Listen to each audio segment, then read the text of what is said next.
시편 119편 105절에서 112절, 구약성경 895페이지에 있습니다. 주의 말씀은 내 발의 등이요 내 길의 빛이니이다. 주의 의로운 규례들을 지키기로 맹세하고 굳게 정하였나이다. 나의 고난이 매우 심하오니 여호와여 주의 말씀대로 나를 살아나게 하소서. 여호와여 구하오니 내 입이 드리는 자원 제물을 받으시고 주의 공의를 내게 가르치소서. 나의 생명이 항상 위기에 있사오나 나는 주의 법을 잊지 아니하나이다. 악인들이 나를 해하려고 올무를 놓았사오나 나는 주의 법도들에서 떠나지 아니하였나이다. 주의 증거들로 내가 영원히 나의 기업을 삼았사오니 이는 내 마음의 즐거움이 됨이니이다. 내가 주의 율례들을 영원히 행하려고 내 마음을 기울였나이다. 아멘. 저희 한 번 더 기도하셨으면 좋겠습니다. 하나님, 오늘 하나님의 말씀에 귀를 기울입니다. 말씀하여 주시옵소서. 사람의 소리, 사람의 모습은 뒤로 감추어 주시고 오직 성령님 이곳에 임재하셔서 우리 각 사람에게 하나님이 주시기를 원하시는 선한 그 음성 듣게 하여 주시옵소서.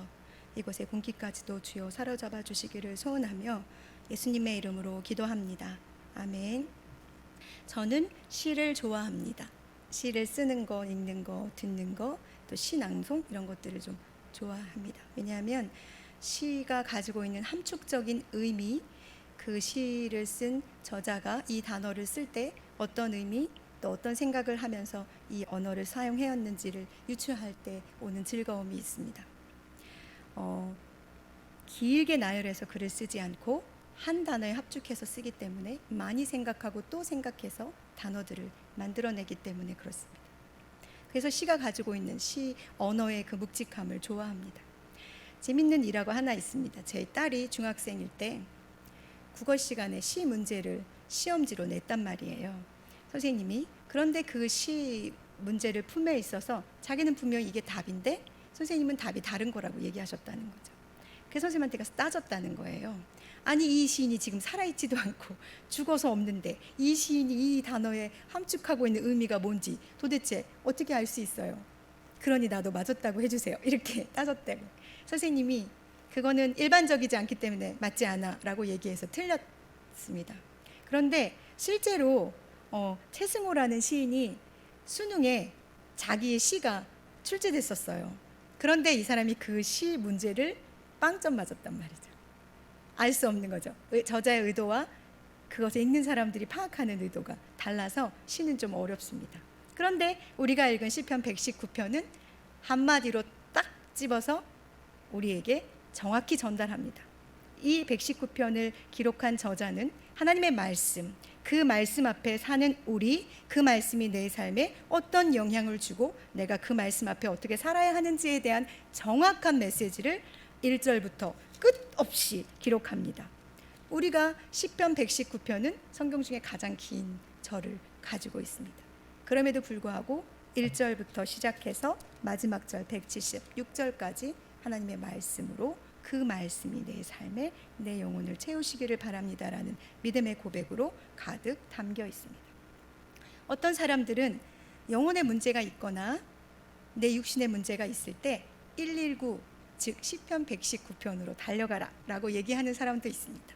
그만큼 하나님의 말씀, 그 은혜가 우리의 영혼을 소생시키는 힘이 있기 때문에 그렇습니다. 저는 지금까지 여러분과 함께 우리가 믿음의 경주를 하고 있고 이 믿음의 경주를 함에 있어 어떤 마음의 자세로 달려가야 하는지에 대한 이야기를 나누고 있습니다. 이 경주는 어렵고 힘든 일들을 감당해내야 하는 경주라고 말씀드렸고 이 경주에서 우리는 반드시 이겨내야 된다고 이야기했습니다. 이 길은 우리의 믿음과 순종을 통해서 갈 수 있는 길입니다. 그리고 쉬지 않고 기도해야만 이겨낼 수 있는 길입니다. 나아가 하나님 그 놀라우신 사랑 안에서 용서의 삶을 살아낼 때 우리는 잘 걸어갈 수 있습니다. 이 길이 쉬운 길이 아님을 저도 알고 있고 여러분도 아시기 때문에 우리는 한 번도 우리 인생을 돌아볼 때 한순간도 우리의 인생이 쉬웠던 적이, 한순간도 우리의 인생이 평탄했던 적이 없었기 때문에 이 인생의 길이 쉽지 않음을 알기에 우리 서로 힘내서 의지하면서 함께 기도하면서 이 길을 가자고 이야기 나누었습니다. 이 길 위에서 살아가면서 더 우리를 힘들게 하는 것이 있습니다. 그것이 무엇이냐면 매 순간마다 우리 앞에 놓이는 선택의 순간들이 올 때면 어떻게 해야 될지, 어떤 선택을 해야 될지 늘 고민하게 됩니다. 그래서 시인들, 많은 시인들이 이 가지 않은 길에 대한 시들을 써내려갑니다. 가장 유명한 로버트 프로스트가 쓴 가지 않은 길에는 이런 시구가 있습니다. 제가 읽어드리겠습니다. 단풍 든 숲속에 두 갈래 길이 있더군요. 몸이 하나니 두 길을 다 가볼 수는 없어 나는 서운한 마음으로 한참 서서 잣나무 숲속으로 접어든 한쪽 길을 끝간데까지 바라보았습니다. 그러다가 또 하나의 길을 택했습니다. 먼저 길은 다른 날 걸어보리라 생각했지요. 인생길이 한 번 가면 어떤지 알고 있으니 다시 보기 어려우리라 여기면서도 오랜 세월이 흐른 다음 나는 한숨 지으며 이야기하겠지요. 두 갈래길이 숲속으로 나 있었다. 그래서 나는 사람이 덜 밟은 길을 택했고 그것이 내 운명을 바꾸어 놓았다라고. 많이 고민하고 또 고민하고 선택하고 나면 가지 않은 저 반대편의 길에 대한 아쉬움과 그때 그걸 선택할 걸, 그때 내가 제대로 옳게 판단했으면 좋았을 것이라는 후회가 늘 남습니다. 참 이상하게도 이렇게 고민하고 염려하면서 결정을 내리고 선택한 우리들은 누군가가 내가 선택한 그 길에 확증해주고 그래 잘했어 라고 격려해주기를 바란다는 사실이죠. 특히 저처럼 선택적 결정장애가 있는 저는 선택이 정말 매번 너무나 어렵습니다. 작게는 오늘 뭘 먹지? 오늘 뭘 입고 나가지? 또 크게는 나는 저 사람과 결혼하는 게 맞을까? 이 남자는 나를 행복하게 해줄 수 있을까? 라는 고민들을 하고 또 매번 선택합니다. 또 크게는 이 집을 내가 사야 할까? 이쪽으로 이사를 가야 될까? 이런 고민들도 하지 않습니까? 그런데 너무나 놀라운 건 죽음 후에도 우리는 뭔가를 선택해야 한다는 것입니다.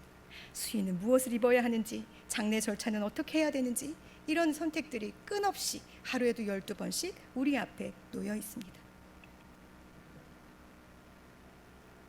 우리의 육신의 장막을 벗는 그 순간까지 우리는 선택해야 하고 그 선택에 대한 책임과 의무를 다하며 살아내야 합니다.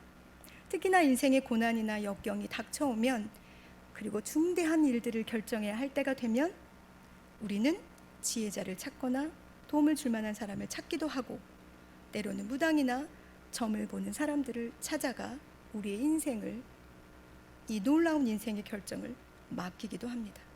그러나 전도서 7장 14절에는 하나님께서 이렇게 말씀하십니다. 형통한 날에는 기뻐하고 공고한 날에는 되돌아보아라. 이 두 가지를 하나님이 병행하게 하사 사람이 그의 장래일을 능히 헤아려 알지 못하게 하셨느니라. 단언컨대 그들은 우리를 생명의 길로 인도할 수 없습니다. 할 수 있겠죠. 순간적으로 방향을 제시해 줄 수는 있을 것입니다. 사탄도 그 일을 할 수 있는 능력이 있는 존재이기 때문에 그렇습니다. 그러나 예수 그리스도가 재림하시는 그날 모든 것이 불에 사라져 없어질 바로 그날이 우리에게 존재하기 때문에 그들도 예수 그리스도께서 재림하셔서 모든 것이 불구덩이로 들어가는 그 순간에 사라질 것입니다. 그러니 여러분의 이 존귀한 생명을 예수 그리스도께서 십자가에 달려 죽으심으로 생명으로 우리 가운데 인도하신 이 존귀한 영혼을 불에 사라져 없어질 것들에게 의탁하시겠습니까? 그들에게 여러분의 인생의 중대한 결정들을 맡기시겠습니까? 제가 강하게 선포합니다. 절대 그들은 우리를 생명의 길로 인도할 수가 없습니다. 우리가 오늘 제가 시편 119편 이 본문을 통해서 여러분과 나누고 싶은 이야기는 우리가 하나님 앞에 가는 그날까지 끊임없이 선택의 기로에 서게 되는 이 믿음의 여정에서 후회와 한탄과 슬픔을 최소화할 수 있는 방법에 대한 이야기를 나누고자 합니다. 먼저 하나님 우리 아버지를 존중히 여기십시오. 사무엘상 2장 30절 하반절에는 나를 존중히 여기는 자를 내가 존중히 여기고 나를 멸시하는 자를 내가 경멸하리라 라고 하나님께서 친히 말씀하셨습니다. 고린도전서 13장은 사랑장입니다. 사랑에 대한 이야기를 많이 풀어내며 그 중에 사랑은 무례히 행치 아니하고 라는 단어가 있습니다. 무례한 것은 무엇을 의미합니까? 상대방을 내가 존경하지 않을 때, 상대방을 내가 존중하지 않을 때, 그를 나보다 낮게 여길 때 행하는 것이 바로 무례히 행하는 것입니다. 하나님은 사랑이시지요. 그렇기 때문에 하나님께서는 사랑이신 그 성품으로 우리를 한 번도 무례하게 대하신 적이 없습니다. 기억하십시오. 여러분의 인생을 뒤돌아볼 때 하나님이 어느 순간 여러분을 무례히 대하신 적이 있던가요? 늘 존중하며 늘 귀히 여기시며 늘 가요하시며 어떻게 하면 더 좋은 길로 인도하기를 기뻐하시는지를 전전긍긍하시는 아버지가 아니십니까? 그럼에도 불구하고 우리는 우리의 아버지 되시는 하나님께 무례히 행하는 때가 있다는 것입니다. 여러분은 어떨 때 저 사람이 나를 무례하게 대하지? 라고 느끼십니까? 각자 그 무례함의 경도가 다를 것입니다. 하나님도 여러분이 그렇게 하실 때 무례함을 당하신다고 느끼실 것입니다. 하나님을 존중하는 것, 하나님을 무례히 대하지 않는 것, 하나님을 인정하는 것, 그것이 우리가 이 인생의 길을 가는 일에 있어서 가장 중요한, 우리가 선택하고 무엇인가를 결정함에 있어 그래서 우리는 그 하나님께로 달려가 이 선택을 어떻게 하면 좋을지 묻게 되는 것입니다. 내가 하나님을 믿고 그분을 존중하며 그분을 신뢰하는 만큼 더 자주 하나님께로 나아가게 되는 것이죠. 하나님께 나아가 묻고 또 묻고 이것이 옳습니까? 옳습니까? 제대로 내가 가고 있습니까? 라고 이 길에 갈림길에서 설 때마다 하나님의 의견을 들으셔야만 합니다.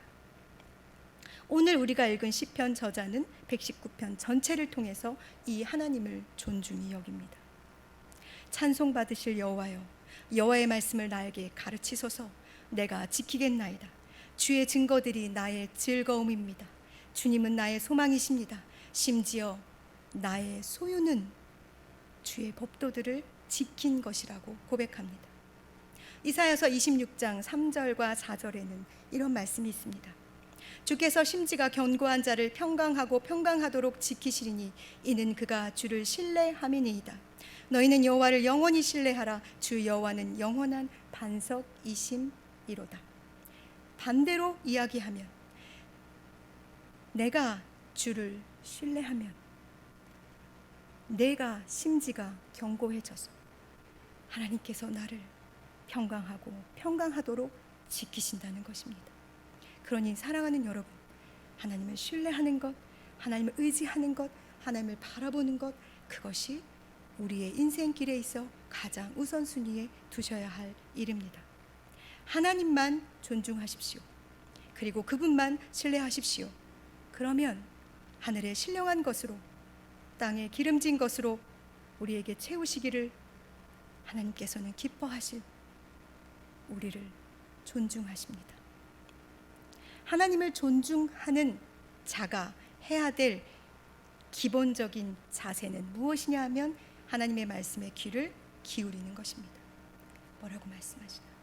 하나님은 오늘 나에게 어떤 말씀으로 나의 길을 인도하시나 입니다. 하나님께서 태초에 말씀으로 천지를 창조하셨습니다. 그리고 그 말씀이 육신이 되어 이 땅에 오신 분이 예수 그리스도이십니다. 요한복음 14장 6절에 예수님께서는 나는 길이요 진리요 생명이니 나로 말미암지 않고는 아버지께로 올 자가 없다고 말씀하셨습니다. 나는 길이요 라고 말씀하신 이 예수 그리스도는 히브리서 10장에서 우리를 위하여 휘장 가운데로 열어놓으신 새로운 살 길을 자신의 육체를 찢으셔서 만들어 놓으셨습니다. 휘장은 그의 육체이니 휘장이 찢어진 것은 예수 그리스도의 육체가 찢어짐으로 말미암아 우리가 하나님께로 나아가는 새로운 살 길을 우리에게 열어 놓으신 것입니다. 그러면 이 생명의 길을 우리는 반드시 꼭 가야 그렇다면 이 길을 감에 있어 어떤 것이 무엇으로 이 길을 잘 갈 수 있도록 내가 나의 길을 이끌어 가게 해야 할까요? 주의 말씀이 지팡이와 막대기가 되어야 합니다. 하나님의 말씀이 내가 가지고 있는 지식보다, 내가 알고 있는 철학보다, 내가 가지고 있는 전통보다, 내 경험보다 앞서야 하는 것입니다. 그래서 사도 바울은 내가 알고 있는 모든 것을 배설물과 같이 버렸고 오직 한 분 예수 그리스도만이 나의 자랑으로 삼는다고 고백하지 않았을까요? 그러니 여러분, 지금까지 우리가 어떤 일을 선택하고 어떤 일을 결정하고 어떤 방향을 내가 제시하고 나아갈 때 있어 여러분이 가지고 있었던 경험, 여러분이 가지고 있었던 가치관, 여러분이 생각하는 세상의 철학들, 지식들은 내려놓고 먼저 하나님의 말씀이 무엇이라고 내게 이야기하고 계시는지를 들으시려고 여러분의 무릎이 그분 앞으로 꿇어져야 한다는 것입니다. 그것이 하나님을 존중하는 자, 하나님을 존귀히 여기는 자, 하나님께 무례히 행치 않는 자, 하나님을 사랑하는 자가 행하는 이 길, 이 믿음의 경주의 길을 걸어가는 우리가 할 일입니다. 본문 105절의 저자는 주의 말씀은 내 발의 등이요 내 길의 빛이니이다 라고 믿음의 고백을 합니다. 그리고 나서 그는 선택적 결단을 시작합니다. 먼저 선언하지요. 주님, 내가 주의 말씀, 하나님의 입에서 나오는 그 말씀 외에는 내 발이 한 걸음도 떼지 않겠습니다. 빛이시고 등이시니 그것만 따라서 내가 가겠습니다 라고 결단합니다. 사랑하는 여러분, 오늘 함께 이 말씀 앞에 섰던 우리도 이 시간 결단했으면 좋겠습니다. 이제부터 나는 어떤 일을 결정함에 있어, 어떤 것을 선택함에 있어 하나님 내 아버지의 말씀, 그것이 가장 먼저 나의 일을 결정하는 근거가 됩니다 라고 고백하셨으면 좋겠습니다. 그리고 나서 106절에 그가 이렇게 말합니다. 주의 의로운 규례들을 지키기로 맹세하고 굳게 정하였나이다. 맹세와 굳게 정한다라는 단어를 두 개 함께 사용함으로 이 사람이 자기의 결심을 극대화시킵니다. 맹세하다라는 것은 맹세로서 자신을 묶다라는 의미로 공식적인 조약을 표현하거나 법적 용어를 사용하는 불변성을 강조합니다. 새번역 성경은 이 본문을 이렇게 말합니다. 나는 맹세하고 또 다짐합니다. 무엇을요? 주의 의로운 규례들, 하나님의 말씀을 지키는 것을 맹세하고 또 다짐합니다. 어떨 때요?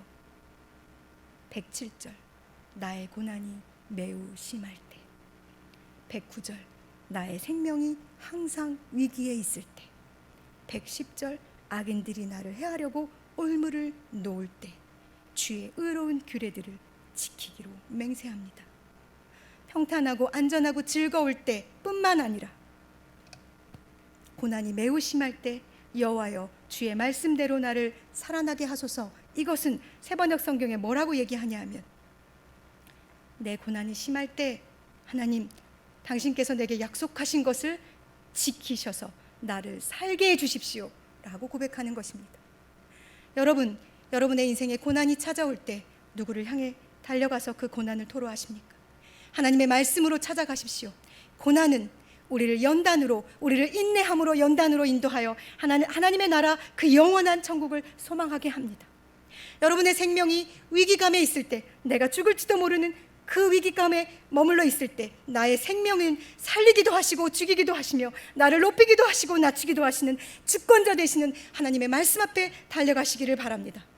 악인들이 나를 행하려고 올무를 내 앞에 첩첩히 놓아서 나를 넘어뜨리려고 할 때, 나의 안전지대 되시는 하나님의 그 말씀 앞에서 여러분의 안전을 도모하셨으면 좋겠습니다. 세상의 어떤 것도 우리의 고난을, 우리의 죽음을, 그리고 우리를 악인으로부터 보호해 줄 수가 없습니다. 오직 살아계신 하나님, 말씀이 육신이 되어 이 땅에 오신 신실하시고 사랑이 풍성하시며 우리를 긍휼히 여기시는 그 하나님의 말씀 앞에서만 이 모든 문제가 해결함을 얻을 수 있기 때문입니다. 예수 그리스도께서도 사탄으로부터 시험을 받으실 때 말씀이신 그분도 말씀으로 싸워 이기셨습니다. 사랑하는 여러분, 그러니 우리가 힘을 다하여 하나님의 이 말씀을 읽기를, 이 말씀을 듣기를, 이 말씀을 공부하기를, 이 말씀이 정말 그러한가, 어떠한가, 이 말씀은 도대체 무엇으로 내게 역사하시는가 배우셔야 합니다. 다른 사람이 전해주는 말씀에 머물러 계시지 마셔야 합니다. 여러분 각자에게 주시는 살아계신 하나님의 말씀이 살아서 운동력 있어 여러분의 혼과 영과 골수를 쪼개는 역사를 경험하셔야 합니다. 하나님이 내 가슴을 찌르기도 하고 나를 위로하기도 하시며 나를 일으켜 세우시기도 하시고 나를 주저앉히기도 하시는 그 놀라우신 살아계신 주님의 그 임재하심의 말씀으로 경험해 보셔야 합니다. 하나님은 살아계십니다. 어떻게요? 말씀으로 지금도 살아서 역사하십니다. 그러니 여러분의 시간, 여러분 천국 비유에 대해서 알고 계시지 않습니까? 천국이 얼마나 좋으면 밭에 감추인 보화를 내가 발견하고 그 보화를 소유하기 위해서 내가 가지고 있는 소유를 다 팔아서 그 땅을 사는 것처럼 하나님의 이 말씀은 꿀송이보다 더 단 이 말씀이 내게 천국 복음과도 같으니 이 말씀을 내가 소유하기 위해서 내 소유를 팔아 이것을 가지기를 원합니다. 가지기를 원합니다. 가지기를 원합니다라고 고백하며 나아가셔야 하지 않습니까? 여러분의 주변에 믿음의 선진들이 있습니다. 교역자들이 있습니다. 물어보십시오. 그리고 함께 이 말씀이 그러한가 연구하고 공부하시는 일에 여러분의 시간과 정열과 열심을, 여러분의 소유를 사용하셨으면 좋겠습니다. 다시 말씀드립니다. 말씀과 기도는 짝을 이루어 가야 합니다. 여러분의 기도에 말씀을 담으십시오. 그 말씀이 여러분의 삶을 주관하게 하셔야 합니다. 그렇게 하나님의 말씀이 살아서 우리 안에 역사하고 우리의 삶을 주관하실 때 이 땅에 육신으로 오신 예수 그리스도처럼 우리도 세상 가운데 말씀으로 살아낼 수 있습니다. 마태복음 19장에는 재물이 많은 청년 이야기가 있습니다. 하나님의 모든 율법을 다 지켜낸 청년이 근심하고 돌아간 이유는 예수 그리스도께서 그에게 네 소유를 다 팔아 가난한 자들에게 나누어 주고 나를 따르라 라는 그 말씀에 불편하여 돌아갔습니다. 그는 재물이 많은 고로 고민하고 돌아갔는데 그 이면을 들여다보면 이 말씀을 하시는 예수 그리스도를 제대로 잘 알지 못했고, 예수 그리스도가 이 말씀을 이 청년에게 왜 하시는지 제대로 깨달아 알지 못했기 때문에 재물보다 크신 예수님, 자기 자신보다 크신 예수 그리스도를 받아들이지 못한 것입니다. 그러니 여러분, 하나님이 오늘 내게 이 말씀을 왜 하시는지, 하나님이 이 말씀을 통해 내게 무엇을 원하시는지 아셔야 하지 않겠습니까? 나보다 크신 주님, 내가 소유하고 있는 것보다 크신 그 주님께서 오늘도 여러분에게 말씀하고 계십니다. 그에 반해 베드로는 어떤 고백을 합니까? 어부인 베드로가 예수 그리스도가 그물을 이쪽으로 던지라고 했을 때 고백한 말을 기억하십니까? 선생님, 우리들이 밤이 새도록 수고하였을 때 잡은 것이 없지만 말씀에 의지하여 내가 그물을 내리리이다. 말씀에 의지하여 내가 그물을 내리리이다. 말씀은 그저 듣고 읽고 쓰고 묵상하는 것에 그치는 것이 아니라 들은 그 말씀을 내 가슴에 가지고 내가 그물을 던져 하나님의 말씀에 순종하는 것까지 가는 것이 말씀입니다. 그래야 하나님의 말씀은 살아서 내 안에 역사하게 되고, 내 안에 역사하는 하나님의 그 말씀을 통해서 사람들은 나를 통해 하나님의 나라, 하나님의 영광을 보게 되는 것입니다. 베드로가 어떻게 되었습니까? 그는 그 후로 사람을 낚는 어부가 되어 하나님의 거룩한 나라에 그 나라를 소유한 백성이 되지 않았습니까? 그러니 사랑하는 여러분, 여러분의 영혼 안에, 마음 안에, 생각 안에 이 살아계신 하나님의 말씀을 새겨 넣으시고 새겨 놓으신 그 말씀을 행함으로 옮기셨으면 좋겠습니다. 111절, 112절을 제가 새 번역 성경으로 읽어드리겠습니다. 주의 증거는 내 마음의 기쁨이요 그 증거는 내 영원한 기업입니다. 여기까지 이 고백이 있어야 우리는 베드로가 누릴 수 있는 저 영원한 천국에서의 기쁨을 소유하게 됩니다. 다시 읽어드릴까요? 주님의 말씀은 내 마음의 기쁨이고 그 말씀은 내 영원한 기업이 됩니다. 언제까지요? 112절에 내 마지막 순간까지 변함없이 주님의 율례를 지키기로 결심하였습니다. 내가 호흡이 꿀깍 끊어지는 그 순간, 그 찰나의 순간까지 주여 나는 주님의 말씀을 지키기로 내가 결심하였습니다 라고 119편의 시편 기자는 고백합니다. 이 고백이 여러분의 고백, 저의 고백이 되었으면 좋겠습니다. 디모데후서 3장 16, 17절에는 이 말씀이 있습니다. 모든 성경은 하나님의 감동으로 된 것으로 교훈과 책망과 바르게 함과 의로 교육하기에 유익하니 하나님의 사람으로 온전케 하며 모든 선한 일을 행하기에 온전케 하려 함이니라. 하나님의 말씀은 하나님의 감동, 하나님의 성령으로 지어졌습니다. 그래서 하나님의 말씀은 내 귀에 달콤함으로 끝나지 않습니다. 때로는 나를 교훈하시고 때로는 나를 책망하시고 때로는 나를 바르게 하기 위해서 내 엉덩이를 치실 때도 있습니다. 여기가 좋사오니 여기에 머물러 있으려고 할 때 막대기로 나를 치셔서 이쪽으로 옮기시는 일도 주님의 그 말씀으로 행하십니다. 그러니 강단에서 선포되어지는 말씀들이 간혹 내 마음에 가시가 되어 아플 때에도 받으셔야죠. 하나님의 말씀이니까요. 왜요? 교훈과 책망과 바르게 함이 이 말씀 안에 있기 때문에 그렇습니다. 이 말씀인 우리를 하나님의 사람으로 온전하게 합니다. 다시 말씀드립니다.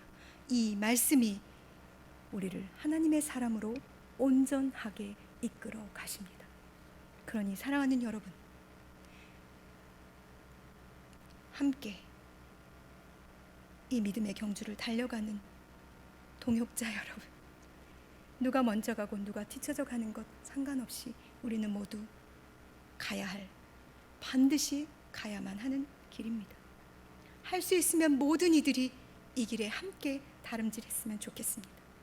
사도 바울이 내가 묶여 있는 것을 제외하고는 너도 나와 같이 되기를 바란다라고 고백한 것처럼 모든 세상의 사람들이 이 어렵고 힘든 이 좁은 길을 향하여 함께 달려갔으면 좋겠습니다. 그때 우리가 매번 만나는 선택의 순간이 있을 때마다 가지 않으면 안 되는 이 길에서 여러분이 만나는 그 선택의 기로에서 여러분을 바르고 온전한 하나님의 사람으로 이끌어갈 아버지의 말씀에 여러분의 온 마음과 온 생각을 집중하셨으면 좋겠습니다. 그러면 우리는 하나님의 나라에서 하나님의 그 말씀을 계속해서 기쁨으로 듣고 화답하며 함께 즐거워할 수 있을 것입니다.